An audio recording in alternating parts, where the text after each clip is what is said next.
Hi, good afternoon. Hello. Good morning. Oh, still morning out there. Can you hear me, please? Yes. Yes. Okay. So this session should start now, but we're having internet crisis here. So while we're trying to set things up, please you can speak on while I other listen to you. Oh, are we actively online Exactly. with You're the on now. You're on now. hands? Yes. Oh, okay.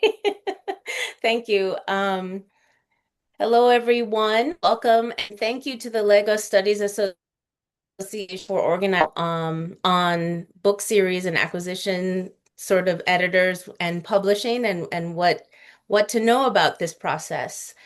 Each year, the LSA conference features a roundtable on the ins and outs of academic book publishing.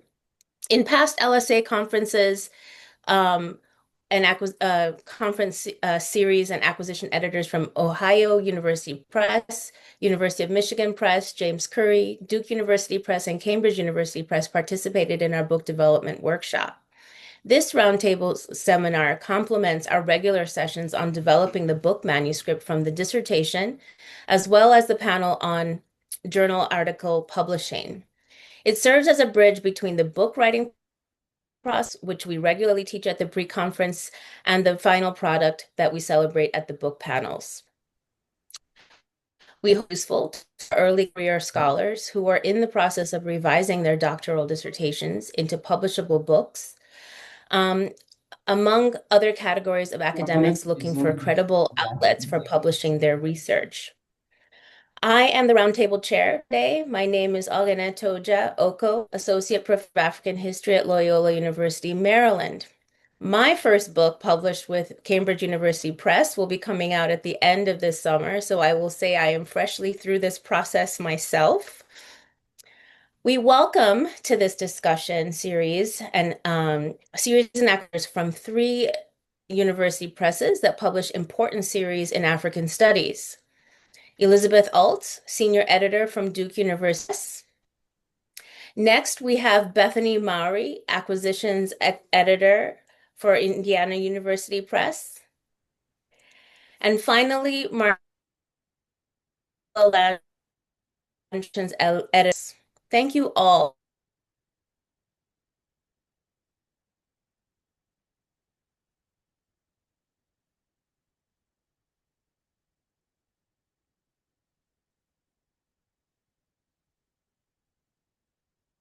to focus on the process of revising the dissertation or developing a new book project for book publication. Elizabeth, would you like to get us started? Sure. I would love to get us started, but I do want to clarify, I did not suggest back. Okay. Hi again. You didn't miss anything. Um,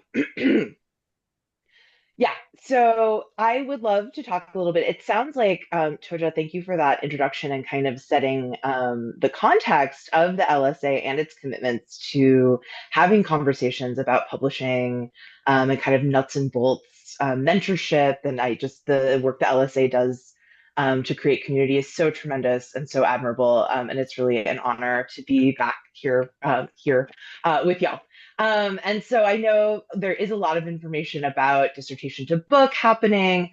So I won't belabor that point. I'll just say a little bit maybe about how editors think about it, because I think there is a little bit of difference in how editors think about book topics, book projects, the question of fit, the question of audience is something that's actually most important to us. And I think doesn't always get discussed in some of these other conversations. So I will start there. I think once you have, I think people often arrive to the question of the first book feeling a little burnt out. Maybe you've spent several years working on a dissertation and now you're like, I'm sorry, what? I have to spend how much more time doing who and the and I think that's okay. I think it's actually okay to put the dissertation in a drawer for a while, to step back, to like decathect, to process what's happened. I think often people will be moving to a new job. Sometimes it's a temporary position, maybe it's a VAP or a postdoc, and or a teaching intensive position. So you might not have time to really dig into the dissertation, to start making those kind of big structural changes. That's great. Maybe you're developing two new course preps and also trying to publish an article so you can be a stronger candidate on the job market next year. I think all of that's great. I think there's sometimes a lot of concern about how much material from a book has been previously published. So I think there is one thing you can be doing in those very first stages is just kind of taking a look at the project and seeing what do I think is not making it into the book, and turning those things into journal articles is fantastic. So, go forth and take those things that are not central to where you think the project's going to go, and turn them into articles that you can use to continue to keep up your publishing record, to make yourself a stronger journalist. But the other thing that is important to get back in that process is a sense of excitement about your project. And I feel like often people get to that stage, maybe at the end of the defense, it's like, oh, this is what I was trying to argue the whole time. And so tapping into that vein, that it's not just you and your project, but that you and your project are part of a broader conversation, one node in a constellation that's global, right? And I think we see that so clear here at the LSA, that you do have interlocutors. There are people waiting for your project. How can you get excited about your project again and what it has to offer? And maybe that's a specific story that you're telling. Maybe that's a specific approach that you're contributing. Really figuring out what it is that is going to help fuel you through the additional years of book writing, because it is a long process. So I think hopefully today we can all help you get excited about that, about your book, what you have to say, the way that your book can offer other people solidarity, how your own work can give people permission to do their work, and all of that is particularly important. And so I think if you are turning it for writing a first book, turning a dissertation into a book, one of the key shifts that you need to make then is to think about yourself as an author. You're the theorist, you're the field guide. You're not the like apprentice bringing these things to people and asking them to be judged. You're telling people, here's what I have to offer. Um, you're an interlocutor. You're something with something profound to add to the conversation. You're not just taking someone else's work and applying it to your archive or your film corpus or your interviews. And so I think part of that really is about thinking about who is the audience for the book. Dissertations are often written defensively with something to prove, trying to check the boxes. Like we had that conversation 2 years ago, so if I don't include this reading, she's going to be really bad. That's not how you're thinking about writing the book. When you think about how to approach writing your book, I often think about the famous quote from Toni Morrison is, about imagining the book that you would have needed and wanted to read earlier in your own career as a graduate student. Or as the literary agent Tanya McKinnon told me, write for your woke niece at Swath. Assume an interested audience. So that's like a small liberal arts college in the US, right? So write for someone who's a younger version of yourself, who wants to hear what you have to say. If you teach somewhere, write for your own students who are engaged with the material that you teach in class, right? What's an approach that can help them kind of come into this world and build a shared world with you together?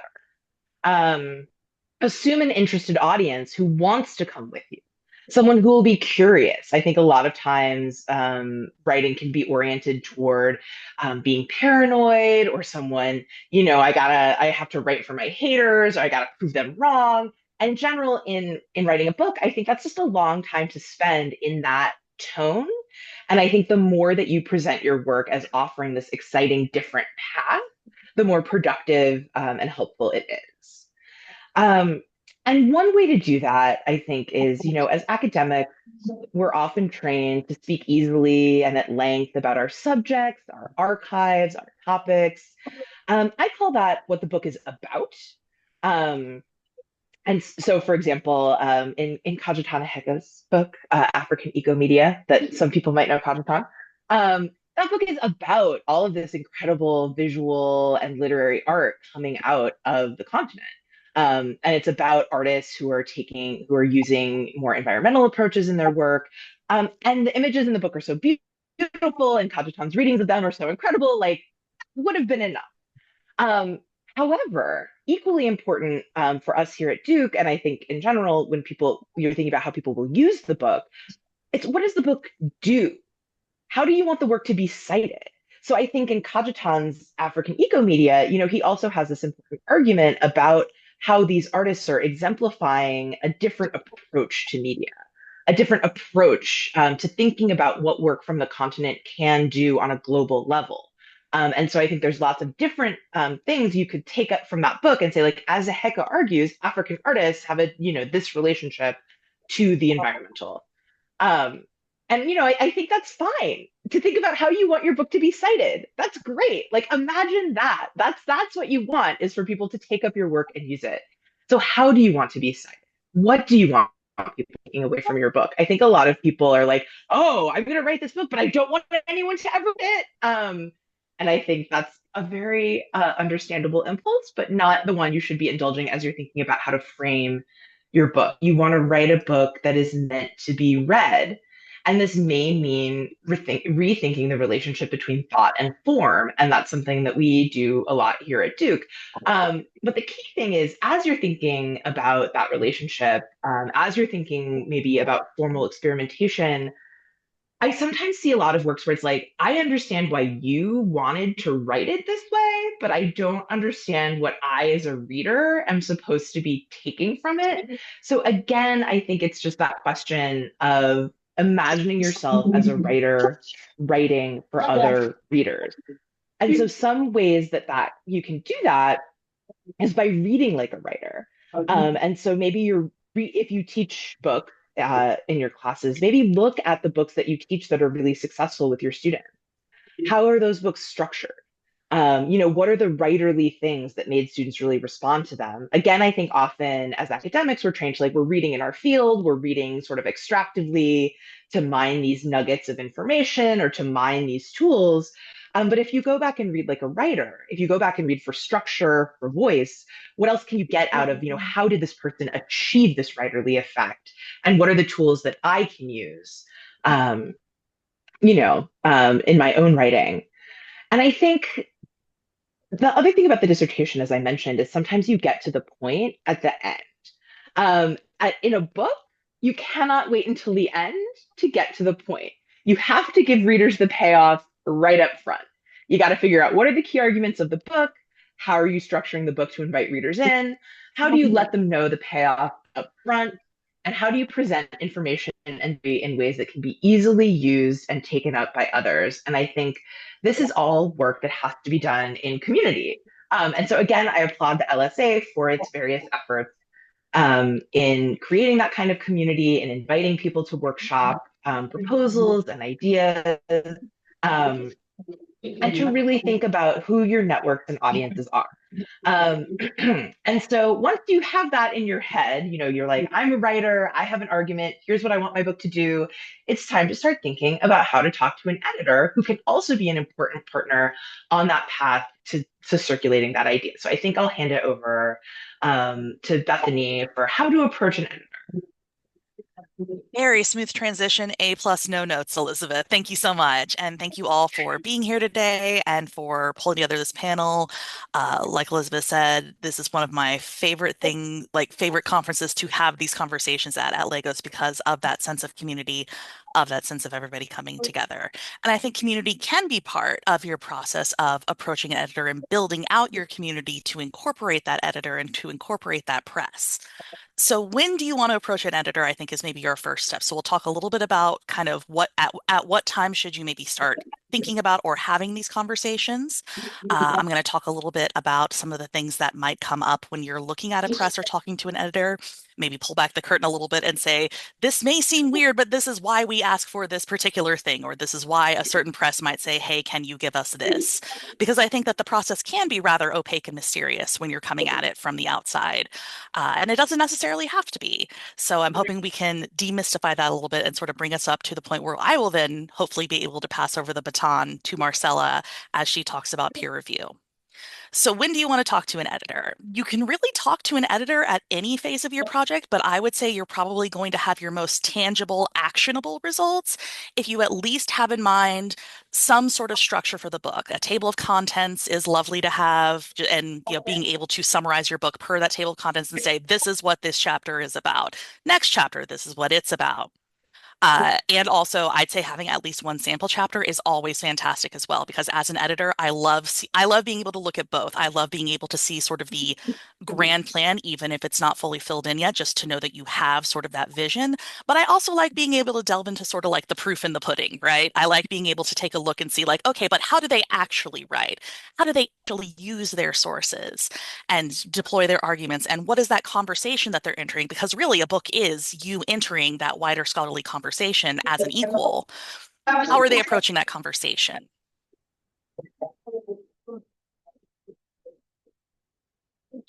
For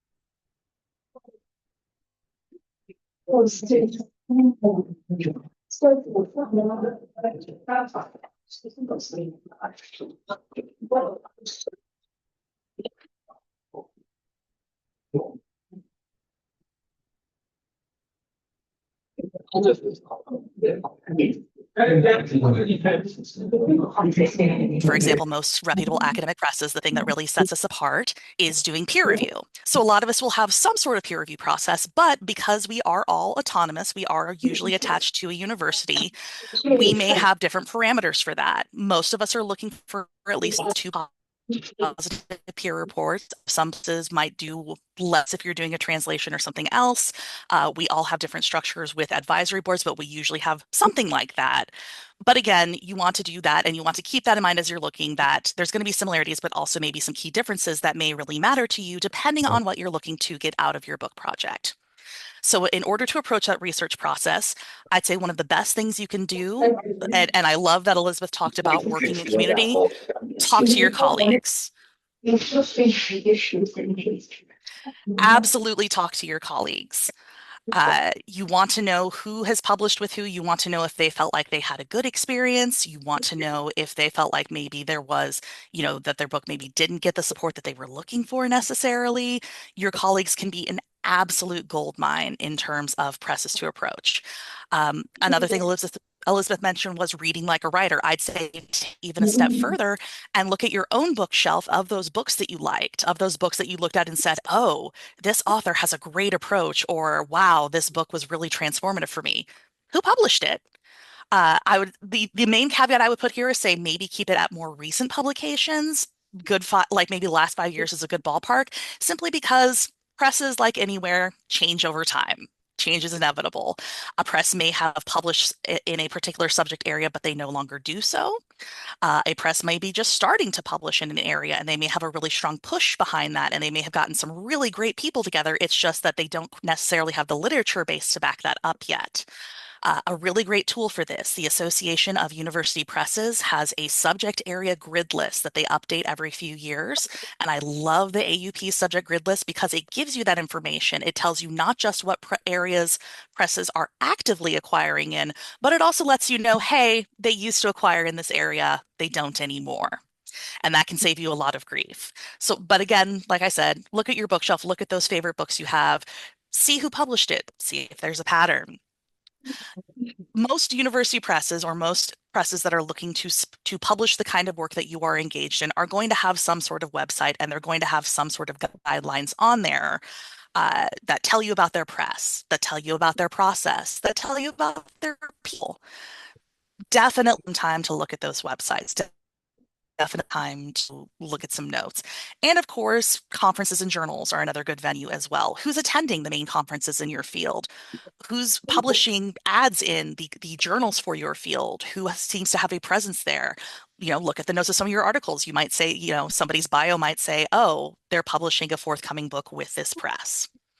So as you're doing all of this, there are a lot of questions you can ask yourself, and that will, of course, depend on, like I said, what you're trying to get out of the book publication and sort of what you like your vision for the book, what you think is sort of its key contribution. But maybe just some questions to keep in mind that some of them may seem obvious, apologies in advance, but hopefully some of them will be helping to bring in some other factors into the conversation. A big one is going to be, are they actively publishing books in your field and marketing to that target audience that Elizabeth talked to? Are they going to be a partner for you to help you make sure that your book is getting to the people to whom you are speaking? That's absolutely huge to be able to look at. Look at their publishing process. Does it match with your timeline and with your goals? Again, every press is different. Every press has a different time that it takes them to get your book through the process, depending on their size, depending on their connection to, it could be something as mundane as, oh, do they have a reliable person who actually physically prints the books that they've been able to have a quick turnaround on? So, this is especially something to look at if you're an early career scholar where you generally have that ticking clock of promotion or tenure review. Does this press's process match with that ultimate goal, getting the promotion, of getting that tenure? Look at their publishing model too. What format do their books come out in? Are they doing initial hardback books and then they come out with the paperback later? If the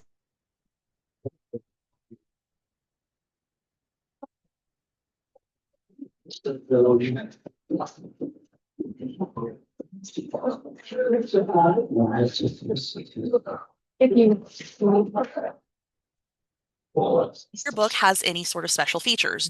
Is your book something that is going to require something like, for example, a lot of color images? Does your book generally that's an audio or visual thing. If you have something like that, you want to make sure that the press you're looking at has an infrastructure, has experience working with those features that might.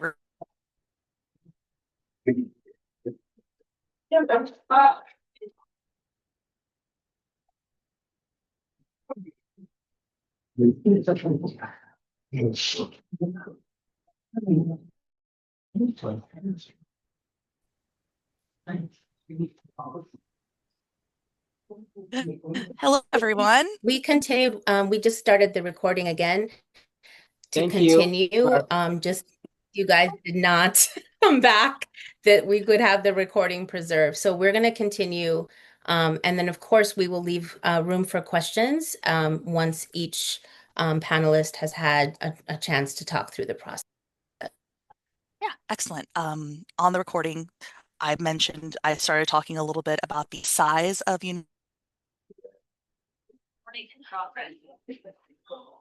is we usually do a 4 separation if you look at the AU Presses stuff.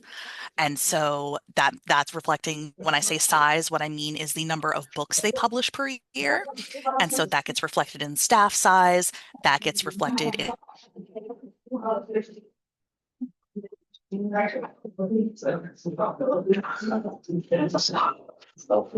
books per year is going to, you're not going to be worried about that press shutting down or vanishing off the map.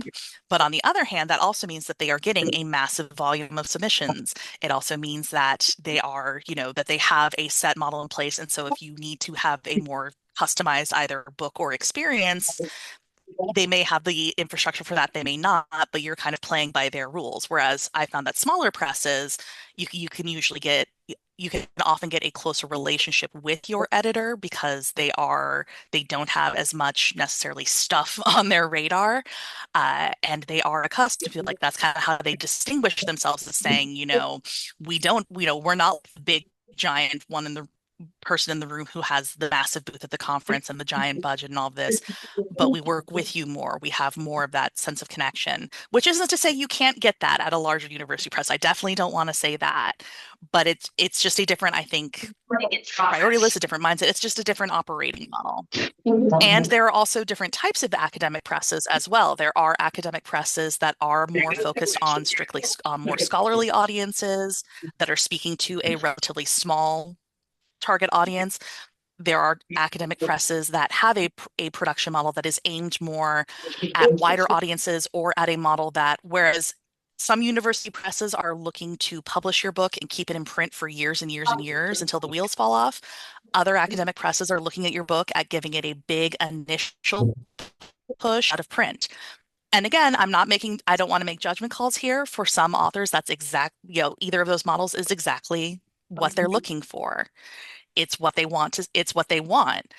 But it is important, I think, to know what you're getting into and to be able to look at it and say, that's what I'm comfortable with as an author. That's the vision I have for my book and the life it's going to have on the bookshelf. And different presses will have different models too for payments of authors. A lot of university presses will have royalties for authors. I know that some of the more trade-focused academic presses have shifted to models where they're doing an upfront single time payment to authors, and then however well the book does or doesn't do, it really doesn't come back to the author. We also all have different kind of plans that we have for how we publish our books. Like I mentioned before, some of us have a model that has a hardcover for the first couple of years and then a paperback comes out if sales allow, or it comes out with a split run at the start. Oftentimes, a press will customize how a book looks on a case-by-case basis, depending on what they see as the target audience for the book, how many copies they expect to be able to sell, things like that. And also, a lot of presses will have different models for the retention of rights. Whose name gets put on the copyright certificate? What rights do they leave in the hands of the author, and what do they put in the hands of the press? And these are all conversations that you should be able to have with the press. But again, I would say you're going to have these conversations more once you've reached a point of not just having a proposal, but having a press say, yes, I'm interested in that. So when you're looking at potential publishers, I would say get together once you've done your research, aim for a list of ones that are sort of, your top tier ones. 3 to 5, I would say, is generally a good, comfortable range when you start making these inquiries. Most presses, though, again, check everybody's because everybody's got differences. Check and see if they allow for simultaneous proposal submissions. Most of us do, but I know there are some exceptions. But a lot of us are of the understanding that when you're in this earlier stage, when you're in this proposal stage, you're going to be talking to multiple people. You're going to be looking for the best fit. And often that's really what it's about. It's not a circumstance. Hopefully this is reassuring, but this is not a case where it's like, I have to find the one publisher who will publish my book because if I pick wrong, it will never, ever happen for me. That's generally not going to happen if you've got a good project. Instead, what you should be thinking about is what press and what editor are the best fit for me? What do I want to get out of this? What do I want the relationship with the press and the editor to look like? And that should really be, I would say, your guiding principle. So get together your list of your potential publishers and then go back to their websites and look at their submission guidelines because we all have different schedules. We all have different workloads, different books per year, and different processes. But we usually will try to be upfront and say, you want to publish with us? Great. Here is the best way to make sure your project gets on our radar, to make sure that your project gets to where it needs to go. Because some editors will want you to reach out with like a brief introductory email before anything. Some of them will want you to reach out and say, hey, this is my name. This is where I'm from. I have a book project about this. Is this something you're into? If so, I can send you a prospectus or a proposal. Others are looking at a workload where they won't necessarily be able to get back to every single email in as timely a fashion as they would like. They're going to want you to start with a proposal. And a proposal, this is something I think we could spin out really easily and have it be its own panel. But in terms of components that you want for a proposal, again, every press is different, but most of them want you to be able to summarize your project. They want you to tell them who you're writing for. They want a rough idea of word or image count. They want your table of contents. They want to know where the project is at. Is the manuscript fully done or is it still in progress? What timeline are you looking at? And they're going to ask you for this generally, even if you have a full manuscript, because it's faster for an editor to get back to you on a proposal as opposed to reading through a full manuscript. And the proposal also is a really great way to demonstrate out the bat that you, as the author, are understanding your topic enough to be able to condense it in a way that reflects the larger manuscript and still makes sense in and of itself. And that you are able then to transmit that information to other people. right? That you are able to give the elevator pitch, that you are able to tell somebody, well, what's your book really about? I think that was another thing Elizabeth said is like kind of, think in this project, you generally will have that moment as you're working through the dissertation or even through your research of, oh, that's what I've been writing about. Bring that in. Bring that in as something where you're saying, okay, so I'm writing this case study where I'm looking at, uh, women in this particular, women in this particular community in North Africa. But what I'm really talking about is a way for us to understand kinship and relationships in a way that hasn't been understood previously. And so that's something that if you put that in your proposal, that's when I personally, as an editor, start getting excited of like, oh, it's not just somebody saying, well, I found this community, yay. Well, cool, they've been there this whole time. What about them did you latch onto? Like, what about them is adding to the discourse? Uh, and again, with the proposal too, this also gives me information that I need to be able to just begin imagining your book and begin looking at it and saying, this is a feasible project for us to publish. This is something that would make for a good, solid book that reflects what we know the target audience for this is looking for. And also, generally speaking, being able to follow those guidelines, it's the straightest way to make sure that your inquiry is going to get read. And it also lets your potential editor know that you're respecting the process and their time and that you are willing to collaborate, that this is kind of our first ask of you. And so if you can come back with that ask and say, okay, here you go, that's always a great way to get off to a good start. And so with that first contact, like I've said, you can reach out and do some email inquiries. You can also approach us at conferences. Cold calls will generally work, though you do have to keep in mind that we're not always going to be at our booth. We're going to panels, we're meeting with other potential authors. And so if you can get in touch ahead of time, if you know you're going to be at a conference, I generally will recommend that. I'm always happy to set up appointments. I'm sure that Marcella and Elizabeth are as well. Usually, if you get in touch with us at least a couple of weeks before the meeting, that's a great and useful way to make sure. And while you're at that conference, again, take a look at the books themselves. Look at the quality of the books. Look at the design of the books. Do a quick flip through and see like, how does this look? How does the text look? Does this look like it had a good copy editing process? Whatever appeals to you, whatever to you says this is a good book. And so that proposal is going to be kind of your first introduction to a project, to an author. Even if you don't start with it, you're probably not going to get too far in the process before your editor says, can you please send me a proposal or a prospectus of your book? And really, if we have that as a basis, that's what really kind of gets the wheels going. So the proposal will be reviewed by the editor. They'll reach out to you. Usually they'll ask you, from there, they'll say, oh, I'm really interested in this. Could I take a look at the full manuscript? And generally at that point, you can start asking some of these deeper, more targeted questions. So you can ask about things like, how long is it, generally speaking, going to take for this book to be published, if that's not clear already from the research you've done. Ask them about the review process, how many reports they need, what structure do they have. Ask them about their production process. Do they have somebody copy edit the manuscript in-house or through another service, or is that something you need to look at? And again, how long does it take? What are you responsible for as an author? Do you have to participate in an editing process? Do you have to index your book? When are you taking a look at the project?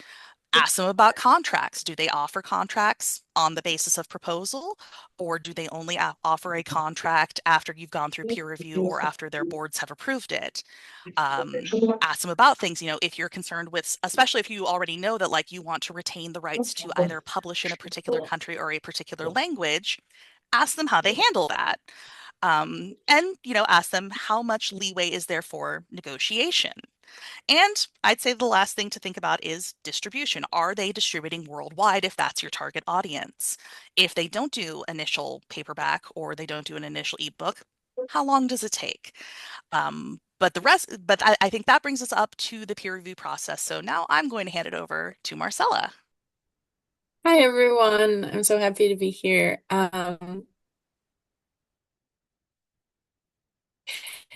So the peer review process, I'll generally talk about what it means to peer review the full manuscript, but some presses also will peer review a proposal or a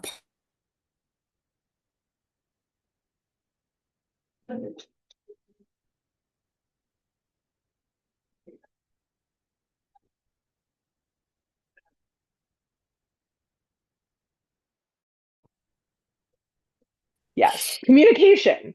Yes. All right, Marcella, do you want to continue? Yes. Hi again, everybody. Just so peer review of a full manuscript. I just backtrack a little bit. This is a moment if you're in a conversation with a press, with an editor, about your full manuscript, and they've reviewed the manuscript, and the proposal, and sometimes this is with series editors at the press, sometimes it's by themselves, and they've decided that the manuscript is in good shape to go out for peer review and is ready for specialists in the field, to review the manuscript. They will let you know that they want to send your manuscript out for peer review. They'll generally email you and let you know. And I generally just double check that people want me to send their manuscript out for peer review, that they're ready to work with University of Michigan Press at this stage, and then I tell them generally a timeline, but this point in the process is has a number of human elements, because there are a number of humans that are involved in this part. I'll tell someone that I'm starting to query authors. I'll develop a list of potential peer reviewers, specialists in the field. We work at University of Michigan Press, similar to other presses here, and highly interdisciplinary lists. And so, if I have a project on Japanese animation, for example, I might, and it's like the technicalities of video games, I might get a video game scholar that's not necessarily a specialist in Japanese video games, and then I might get a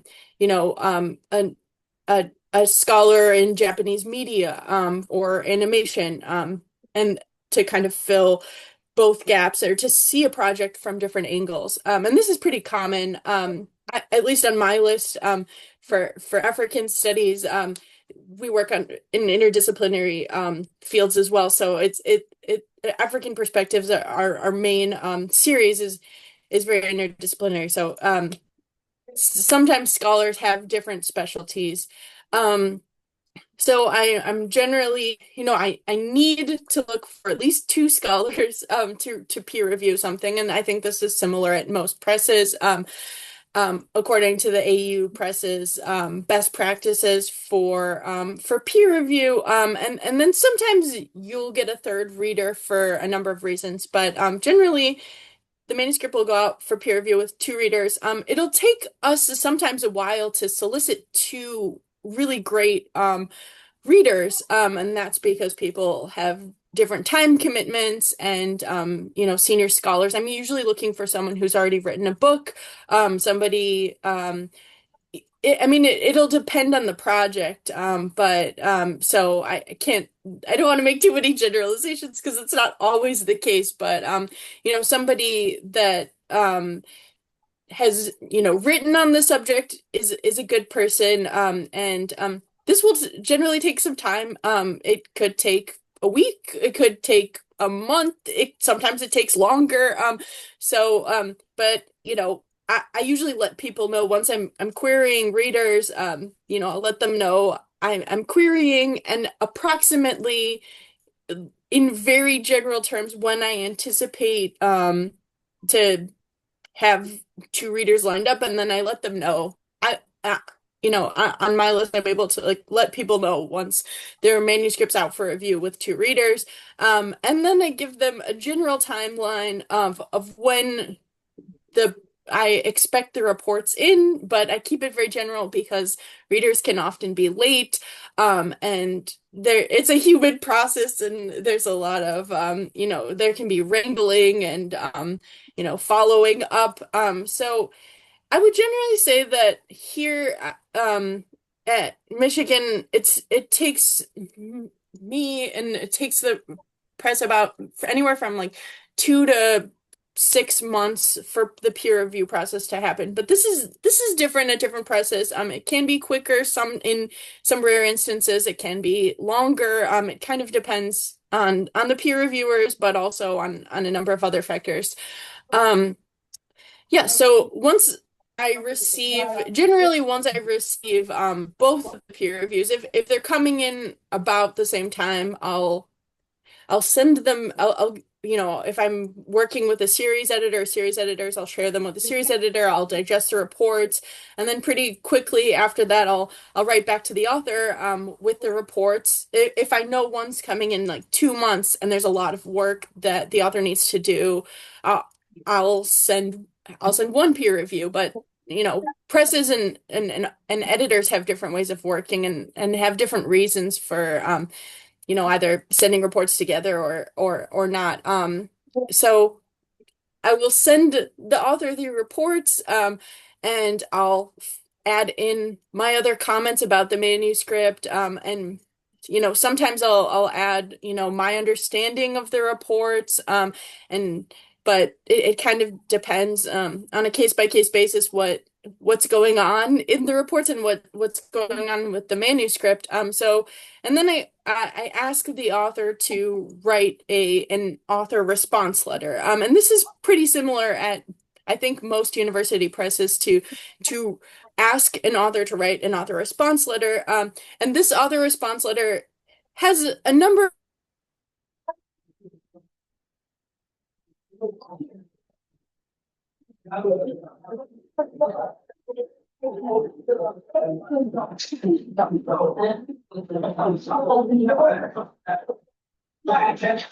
readers, these beta readers, basically, the feedback that they've gotten.